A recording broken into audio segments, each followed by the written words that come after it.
Hello, and welcome to our Word of Hope. Today is April the 13th, Palm Sunday. The church is celebrating the triumphal entry of Jesus into the city of Jerusalem. Many of the stories in the Gospels we only find in one or two places, but this is one of the stories we find in all four Gospels. And in this story, we see Jesus fulfilling the ancient prophet's prediction that the Messiah would come in a humble state, riding on a donkey. And Jesus is doing this. But today I'd like to focus very much on the crowd that's receiving Jesus, kind of celebrating Jesus, kind of a pop star arriving in town type of celebration.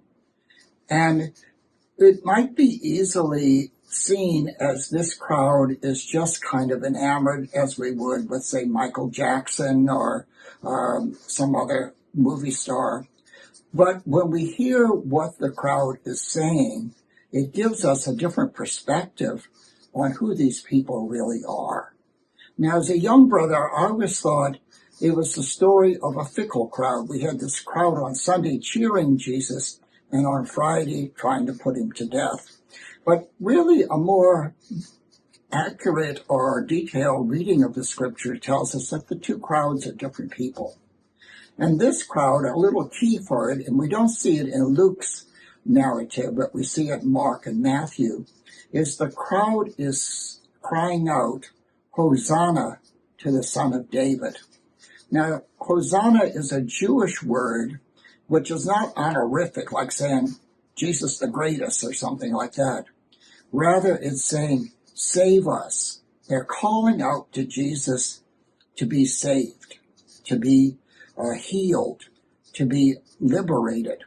Remember, the people at this time are suffering a great deal of political and economic oppression by the Roman Empire and by the corrupt religious leadership of their time.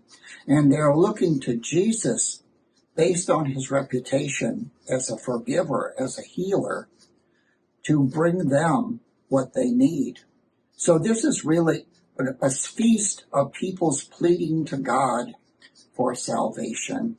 And we too, as we enter in this solemn Holy Week, the week that we recall the passion and death and resurrection of Jesus, it might be good for us to step back a bit and take a moment and to, what are our cries to Jesus to save us? What are our needs? What is that extra little thing that will help us to be a better person, a person of virtue, a person of prayer, a person of charity? So as we begin Holy Week, it's a time to reflect upon the person and the sacrifice of Jesus Christ. But it is also a time to look at the crowd of which we are a part and ask ourselves, what are we hearing people cry out for today?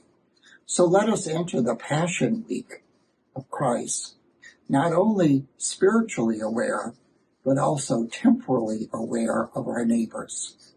Hosanna to the Son of David. Let us sing.